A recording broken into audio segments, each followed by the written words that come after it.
Assalamualaikum warahmatullahi wabarakatuh. Bertemu kembali dengan Ibu Omi dalam mata pelajaran praktikum akuntansi lembaga instansi pemerintah.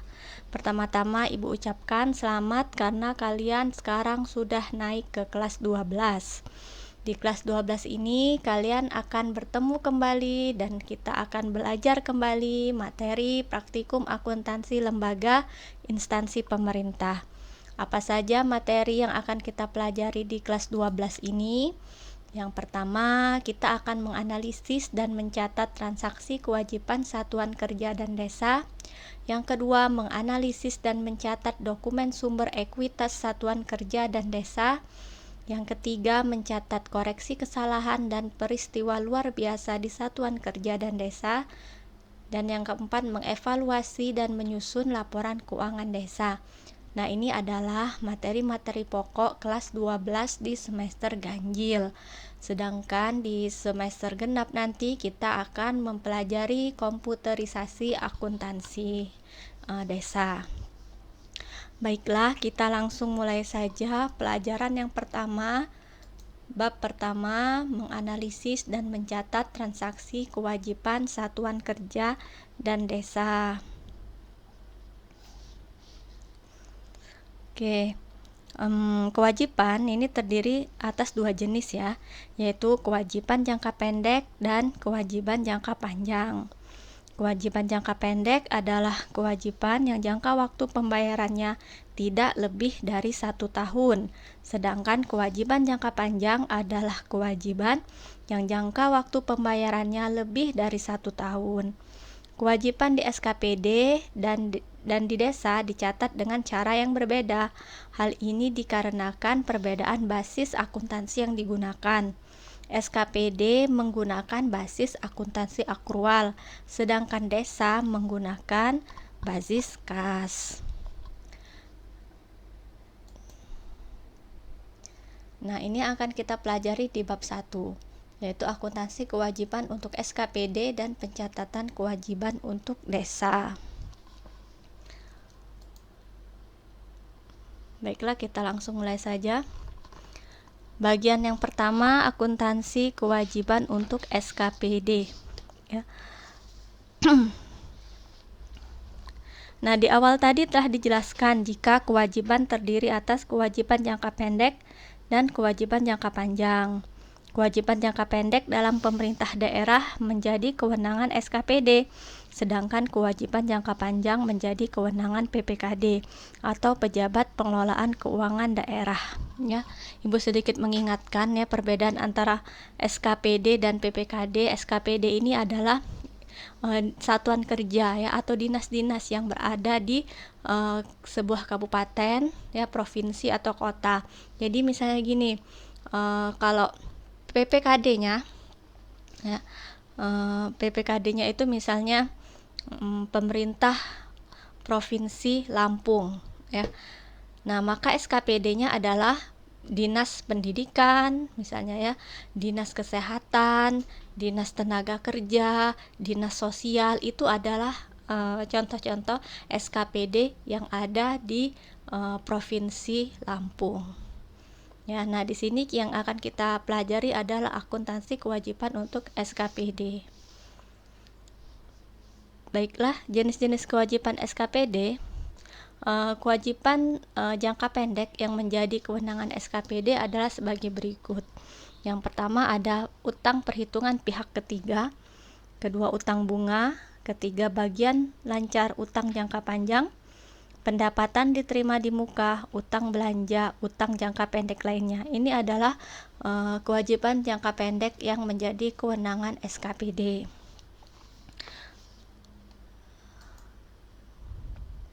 Nah, jika kita perhatikan tabel ini ya, ini adalah kewajiban pemerintah daerah dan pihak yang memiliki kewenangan. Yang pertama, kewajiban tadi ada kewajiban jangka pendek dan ada kewajiban jangka panjang. Nah, kewajiban jangka pendek ini contohnya utang perhitungan pihak ketiga, utang bunga, bagian lancar utang jangka panjang, pendapatan diterima di muka, utang belanja, utang jangka pendek lainnya. Ini merupakan kewenangan SKPD. Sedangkan kewajiban jangka panjang, utang dalam negeri, utang jangka panjang lainnya, ini merupakan kewenangan PPKD. Oke, selanjutnya pengakuan kewajiban dan pengukuran kewajiban. Kewajiban ini diakui pada saat kewajiban tersebut muncul. Ya, sebagai contoh, perhatikan transaksi pembelian ATK berikut ini. Pada tanggal 6 Juli 2019, SKPD Dinas Pendidikan dan Kebudayaan Kabupaten Sukamulya, nah ini contoh SKPD nih ya, Dinas Pendidikan dan Kebudayaan Kabupaten Sukamulya, membeli alat tulis kantor ATK sebesar Rp1.250.000. Bendahara pengeluaran belum melakukan pembayaran, sedangkan ATK telah diterima oleh penyimpan atau pengurus barang dan dibuatkan berita acara serah terima atau BAST. Berdasarkan transaksi tersebut diketahui kewajiban SKPD muncul pada tanggal 6 Juli sehingga kewajiban diakui pada tanggal yang sama. Jadi kewajiban itu diakui pada saat kewajiban tersebut muncul. Jadi untuk contoh di sini kewajibannya diakui pada tanggal 6 Juli. Sedangkan pengukuran kewajiban itu harus dapat diukur dan dicatat sebesar nilai nominalnya, ya. Dan kemudian apabila kewajiban tersebut dalam bentuk mata uang asing, maka dijabarkan dan dinyatakan dalam mata uang rupiah menggunakan kurs tengah bank sentral. Jadi berdasarkan contoh di sini ya, maka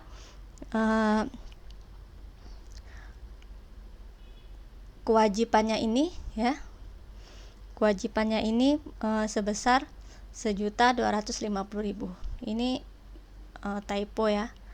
Ini harusnya Rp1.250.000. Seperti itu.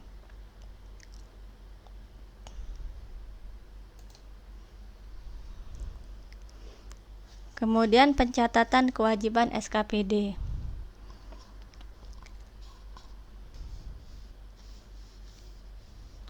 Kewajiban atau utang SKPD dicatat dengan mendebet beban dan mengkredit kewajiban atau utang, ya. Jadi untuk lebih jelasnya, perhatikan contoh berikut. Yang pertama, kita akan mencatat kewajiban untuk utang belanja barang dan jasa. Nah, belanja barang dan jasa ini dapat dicatat dengan menggunakan dua pendekatan, yaitu pendekatan beban dan pendekatan aset.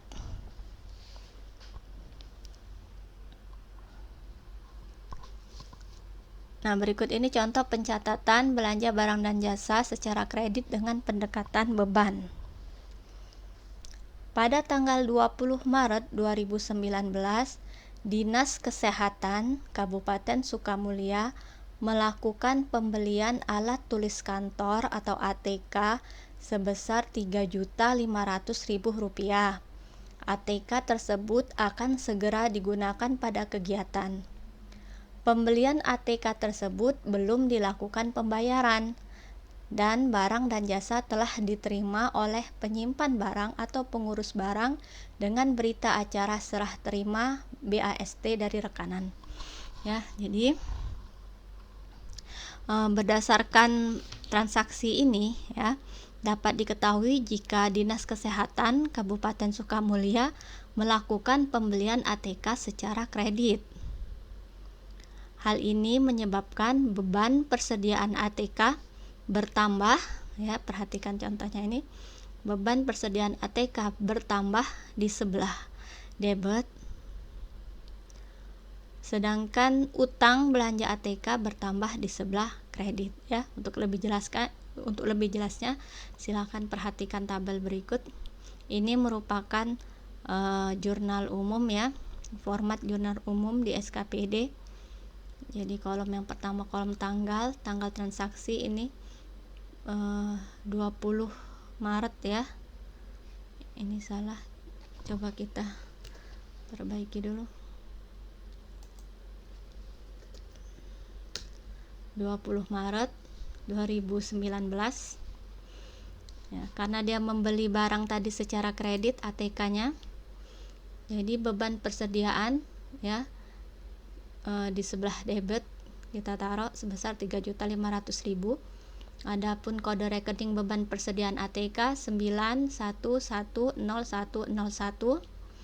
Kemudian di sebelah kreditnya utang belanja ATK sebesar 3.500.000. Kode rekening untuk utang belanja ATK 2150206. Nah, ini jurnal LO atau neraca. Di sini dia tidak ada jurnal LRA. Kenapa? Karena transaksi tanggal 20 Maret ini tidak menyebabkan perubahan kas ya, tidak menyebabkan kas berkurang ataupun kas bertambah, sehingga tidak dibuat jurnal LRA-nya, hanya jurnal LO saja. Oke, sekarang contoh yang kedua. Pada tanggal 21 Maret 2019, Bendahara Pengeluaran melakukan pembayaran atas pembelian ATK dengan diterbitkannya SP2DLS, Surat Perintah Pencairan Dana langsung dari rekening koran PPKD, dan pembayaran tersebut telah diterima oleh rekanan. Baik, berdasarkan transaksi di atas, kita ketahui bahwa Bendahara Pengeluaran Dinas Kesehatan Kabupaten Sukamulya melakukan pembayaran atas utang pembelian ATK. Ya, pembelian ATK tanggal 20 kemarinnya ya. Dan pembayaran ini dengan mekanisme SP2D LS ya, artinya pembayaran utang ATK ini secara langsung diambil dari rekening koran PPKD ya. Transaksi ini akan dicatat ke dalam dua jurnal. Pertama akan kita catat pada jurnal LO yang nantinya akan masuk ke dalam neraca, dan juga ke jurnal LRA. Oke, untuk lebih jelasnya silahkan perhatikan tabel berikut. Jadi tanggal 21 bulan 3 tahun 2019 jurnalnya menjadi utang belanja ATK berkurang di sisi debit, dan RK PPKD berkurang juga di sisi kredit ya. Jadi karena pembayarannya dengan menggunakan SP2DLS, berarti uangnya ya, uang untuk membayar ATK ini diambil dari rekening PPKD ya, diambil dari rekening koran PPKD, sehingga yang dikredit itu ada RK PPKD. Ini jurnal LO-nya. Ini kode rekeningnya bisa kalian lihat, utang belanja ATK 2150206 ya. RK PPKD-nya 3130101. Selanjutnya, karena transaksi tanggal 21 Maret ini menyebabkan kas berubah, posisi kas berubah ya, yaitu kas menjadi berkurang ya karena kita melakukan pembayaran ATK, maka selain jurnal LO kita harus membuat jurnal LRA-nya ya. Jurnal LRA-nya yaitu belanja ATK pada perubahan SAL. Jadi yang di sebelah debitnya belanja ATK sebesar 3.500.000, di sebelah kreditnya perubahan SAL sebesar 3.500.000 rupiah. Ya, ini kode rekeningnya untuk belanja ATK 5120101, untuk perubahan salnya 0000000.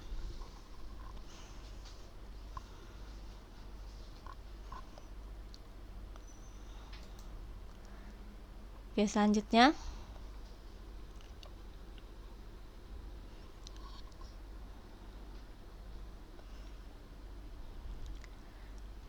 nah, jika tadi pencatatan belanja barang dan jasa dengan pendekatan beban, maka yang sekarang kita akan belajar pencatatan belanja barang dan jasa secara kredit dengan pendekatan aset ya. Contoh yang pertama, Pada tanggal 15 Maret 2019, Dinas Kesehatan Kabupaten Sukamulya melakukan pembelian barang dan jasa berupa obat-obatan sebesar 8 juta rupiah. Pembelian tersebut belum dibayar oleh bendahara pengeluaran. Atas transaksi ini, penyimpan atau pengurus barang menerima berita acara serah terima BAST dari rekanan. Jadi berdasarkan transaksi ini diketahui jika Dinas Kesehatan Kabupaten Sukamulya membeli obat-obatan sebesar 8 juta secara kredit. Hal ini menyebabkan utang belanja bahan obat-obatan bertambah. Ya, utang belanja bertambah utang belanja di sebelah kredit. Ya, kemudian persediaan bahan obat-obatan juga bertambah di sebelah debit. Ya, untuk lebih jelasnya kalian perhatikan contoh ini. Jadi karena dia pendekatannya aset, ya, maka yang di debit adalah persediaan obat-obatan. Kemudian karena pembelian obat-obatan ini secara kredit, maka yang di sebelah kreditnya utang belanja obat-obatan. Nah, ini kode rekeningnya untuk persediaan obat-obatan 1170204, utang belanja obat-obatan 2150207. Ini jurnal LO, tidak ada jurnal LRA. Kenapa? Karena transaksi tanggal 15 Maret ini tidak menyebabkan kas berubah, ya. Karena pembeliannya secara kredit. Jadi bendahara pengeluaran tidak mengeluarkan uang sehingga posisi kas tidak berubah. Ya, maka ketika posisi kas tidak berubah, tidak ada jurnal LRA. Hanya jurnal LO. Selanjutnya, contoh yang kedua, pada tanggal 16 Maret 2019, bendahara pengeluaran melakukan pembayaran atas pembelian obat-obatan melalui mekanisme ganti uang atau GU. Nah, jadi berdasarkan transaksi ini, kita ketahui bahwa bendahara pengeluaran melakukan pembayaran utang belanja obat-obatan. Ya, jadi utang yang tanggal 17 tadi, ya. Salah, maaf. Nah, ini. Jadi kan tanggal 15 tadi membeli obat-obatan seharga 8 juta rupiah kan secara kredit.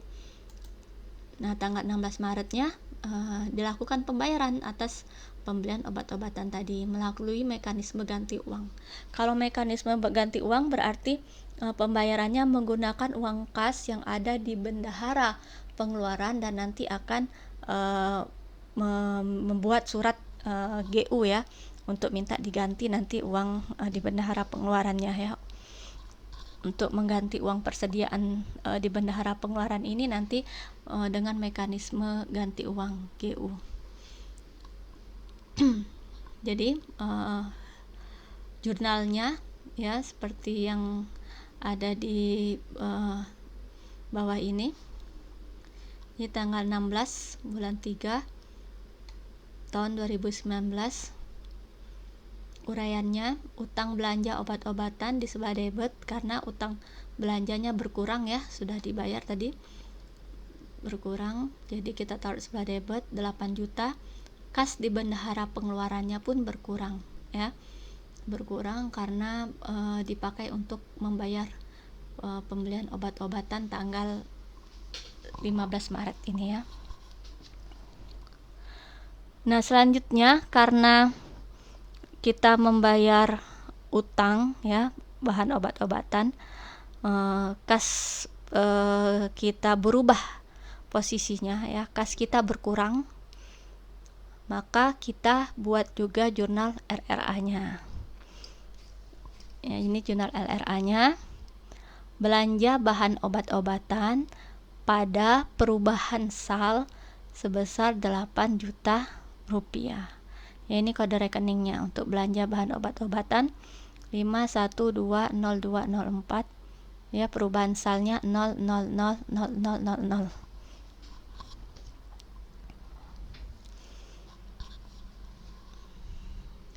Oke. Nah, di sini yang ingin Ibu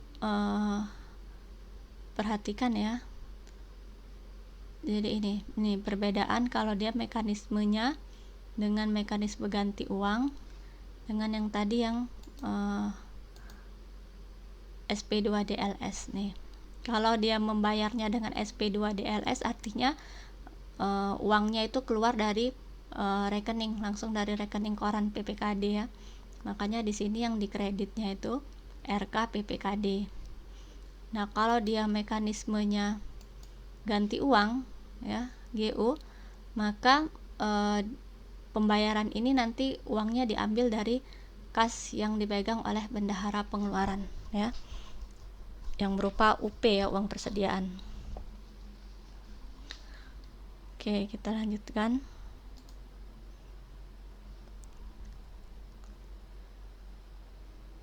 Yang selanjutnya yang B, utang belanja modal. Ya, jadi yang A tadi utang belanja barang dan jasa, yang B utang belanja modal. Contohnya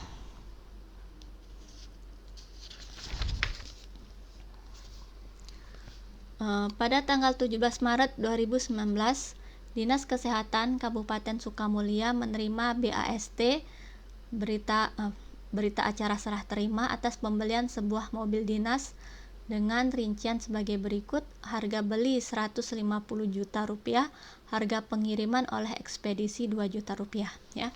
Nah, jadi selain SKPD ini tadi melakukan transaksi belanja barang dan jasa, SKPD juga melakukan belanja modal ya, misalnya belanja tanah, mesin, gedung, dan aset tetap lainnya. Dan belanja modal ini dapat dilakukan secara tunai, dapat juga dilakukan secara kredit. Kalau belanja modal secara tunai, nanti dia akan langsung mengurangi RK PPKD atau perubahan sal. Sedangkan kalau belanja modal secara kredit akan menambah utang modal ya.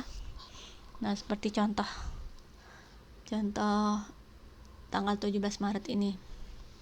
Jadi tanggal 17 Maret ini Dinas Kesehatan Kabupaten Sukamulya membeli barang modal berupa mobil dinas ya secara kredit sebesar 150 juta rupiah, ditambah pengiriman ekspedisi 2 juta rupiah, sehingga totalnya menjadi 152 juta rupiah. Nah, transaksi ini akan menyebabkan aset SKPD Dinas Kesehatan ini bertambah di sebelah debit, dan karena membelinya secara kredit maka utangnya akan bertambah di sebelah kredit. Ini contohnya ya. Contohnya tanggal 17 Maret 2019, kendaraan dinas bermotor perorangan ya bertambah di sebelah debit 152 juta rupiah. Kemudian utang belanja modal kendaraan dinas bermotornya bertambah juga di sebelah kredit sebesar 152 juta rupiah. Jurnal yang dibuat jurnal LO saja. Jurnal LRA tidak dibuat karena pembelian secara kredit. Jadi tidak ada perubahan posisi kas ya. Posisi kasnya tidak berkurang dan tidak juga bertambah. Maka tidak perlu dibuat jurnal LRA. Sebenarnya ini sudah pernah dibahas sekilas di kelas 11 ya. Apa itu jurnal LO, apa itu jurnal LRA, itu kalau kalian lupa silakan kalian lihat kembali video-video ibu di bawah ya. Ini nanti kalian bisa lihat video-video di bawah kalau kalian sudah lupa, untuk mengingatkan kembali. Oke, selanjutnya nomor 2. Pada tanggal 18 Maret 2019, Bendahara Pengeluaran melakukan pembayaran atas pembelian mobil dengan diterbitkannya SP2DLS. Oke, untuk transaksi yang jumlahnya besar ya, itu biasanya akan langsung dibayar dengan menarik dari rekening koran ya, dari bank. Karena transaksinya besar. Kalau untuk transaksi yang kecil biasanya pembayarannya dikeluarkan dari kas yang ada atau kas yang dipegang oleh bendahara pengeluaran. Nah, ini seperti membeli mobil, maka metodenya SP2DLS, jadi menggunakan rekening koran PPKD. Jadi berdasarkan transaksi ini tadi, pembelian mobil dinas tadi dibayar secara langsung ya dari RKPPKD, dan transaksi ini juga akan kita catat dalam dua jurnal LO dan LRA karena ada perubahan posisi kas ya. Ini contohnya di tabel. Ini adalah tabel jurnal umum. Tanggal 18 kita catat tanggalnya 18 Maret 2019, ini kode rekeningnya. Untuk kode rekening juga ini sudah Ibu jelaskan juga di kelas 11 ya, kenapa kode rekeningnya seperti ini gitu ya. Itu memang sudah mengikuti ketentuan Permendagri ya, jadi kode rekening ini sama seragam ya di seluruh SKPD di seluruh Indonesia, tidak boleh bikin-bikin sendiri ya, tapi harus mengikuti Permendagri yang sudah ditetapkan oleh pemerintah. Oke, kita balik lagi ya, transaksi tanggal 18 Maret. Jadi jurnalnya ya, karena kita bayar tadi ya utang pembelian mobil tadi, sehingga utang belanja modal kendaraan dinas bermotornya berkurang di sebelah debit ya. RKPPKD-nya pun berkurang di sebelah kredit sebesar 152 juta rupiah. Ini jurnal LO-nya. Jurnal LRA-nya, belanja modal kendaraan dinas bermotor perorangan di sebelah debit, di sebelah kreditnya perubahan sal sebesar 152 juta rupiah. Kode rekeningnya juga jangan lupa diisi ya, tanggalnya juga jangan lupa diisi.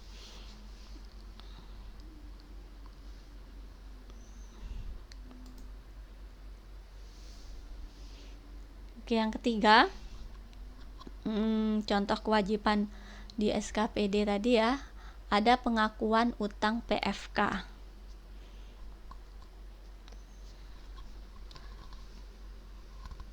Jadi utang pihak ketiga. Utang perhitungan pihak ketiga atau PFK ini terjadi karena bendahara pengeluaran memotong pajak atau memotong asuransi ya, atau memotong BPJS atau iuran dari pihak lain untuk disetorkan kepada pihak ketiga, misalnya disetorkan kepada pemerintah, kepada Taspen atau BPJS.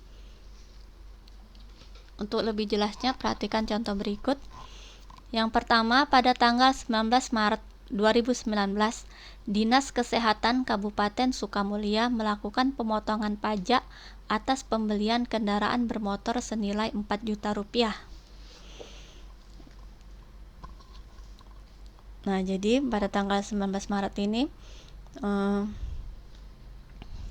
Dinas Kesehatan Kabupaten Sukamulya ini melakukan pemotongan pajak ya. Jadi Dinas Kesehatan membeli kendaraan bermotor senilai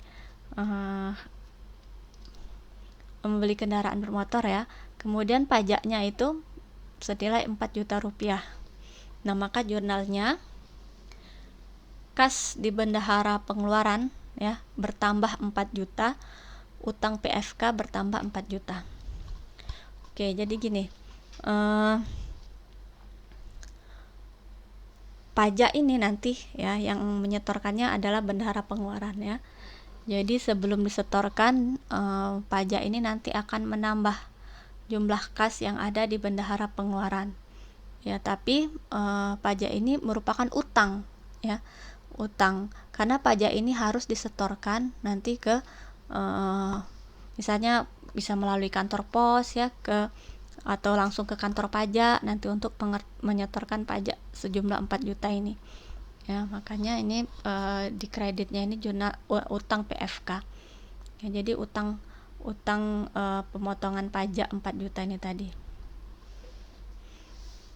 Nah, kemudian lanjutannya ya, lanjutan dari tanggal 19 ini, tanggal 21 Maret 2019, Bendahara Pengeluaran Dinas Kesehatan Kabupaten Sukamulya melakukan penyetoran pajak atas pembelian kendaraan bermotor senilai 4 juta rupiah.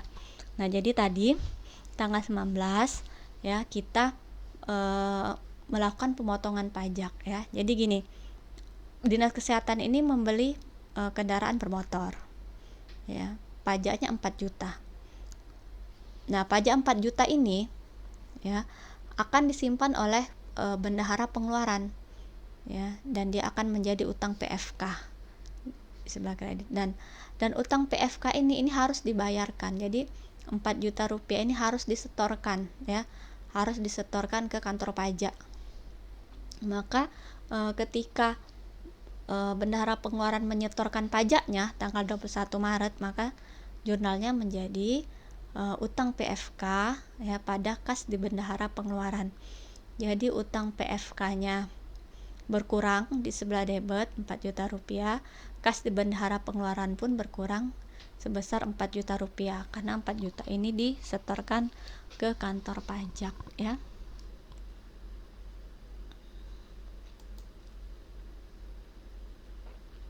Nah, ini untuk utang PFK. Oke. Ya. Terima kasih. Jadi inilah sekilas ya pembahasan tentang kewajiban di SKPD. Ya, jadi Ibu ulangi lagi, kewajiban yang menjadi wewenang di SKPD itu adalah kewajiban jangka pendek ya, contohnya utang pembelian barang dan jasa, utang pembelian barang modal, dan utang PFK ya. Ini contoh-contohnya juga sudah kita bahas. Semoga kalian bisa memahami. Kalaupun tidak, silakan nanti kalian tanyakan ya. Bisa kalian tanyakan di GC, nanti kita akan bahas lagi. Oke, untuk sementara itu dulu penjelasan dari Ibu ya. Nanti kita akan lanjutkan kembali minggu depan, dan jangan lupa kerjakan tugas yang sudah Ibu upload di GC. Kumpulkan hari ini juga, dan jangan terlambat untuk mengumpulkan tugas ya. Baiklah, Ibu tutup pertemuan kita hari ini ya dengan membaca hamdalah alhamdulillahirabbil alamin. Assalamualaikum warahmatullahi wabarakatuh.